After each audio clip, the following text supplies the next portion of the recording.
திருச்செந்தூர் முருகன் கோவில் வரலாறு. திருச்செந்தூர் முருகன் கோவில் முருகனின் 6 படை வீடுகளில் 2வது படைவீடாக விளங்குகிறது. இது தமிழ்நாடு மாநிலத்தில் தூத்துக்குடி மாவட்டம் திருச்செந்தூரில் அமைந்துள்ளது. இக்கோயில் சங்க இலக்கியங்களிலே சேயோன் என குறிப்பிடப்படுகின்றது. தேவார வைப்புத்தலமாக கருதப்படுகிறது. கோவில் அமைப்பு.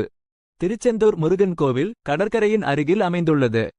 கோவிலின் முன்புறம் ராஜகோபுரம் எனப்படும் 137 அடி உயரமுள்ள கோபுரம் அமைந்துள்ளது. கோவிலின் வளாகத்தில் முருகன், வள்ளி, தெய்வானை, தண்டிகை விநாயகர், சுப்பிரமணிய சுவாமி, லட்சுமி நரசிம்மர் உள்ளிட்ட பல தெய்வங்களின் சன்னதிகள் உள்ளன. சிறப்புகள். திருச்செந்தூர் முருகன் கோவில் தன் சிறப்பு வழிபாடுகளுக்கும் விழாக்களுக்கும் பெயர் பெற்றது.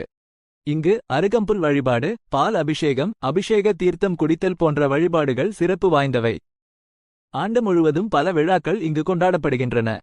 அவற்றில் தைப்பூசம், பங்குனி உத்திரம், வைகாசி விசாகம் ஆகியவை முக்கியமானவை. நம்பிக்கைகள். திருச்செந்தூர் முருகன் கோவிலுக்கு வந்து வழிபட்டால் திருமணம் ஆகாத இளம்பெண்களுக்கு விரைவில் திருமணம் நடக்கும். குழந்தைப்பேறு இல்லாத பெண்களுக்கு குழந்தைப்பேறு கிடைக்கும். கல்வி, வேலை, வியாபாரம் போன்றவற்றில் வெற்றி பெறலாம். சேமிடம். திருச்செந்தூர் முருகன் கோவில் அருகில் பல்வேறு தங்குமிட வசதிகள் உள்ளன. குறைந்த விலையில் தங்கும் விடுதிகள் முதல் போலிட்டல் விடுதிகள் வரை பல்வேறு வகையான தங்குமிட வசதிகள் இங்கு கிடைக்கின்றன. குறிப்பு.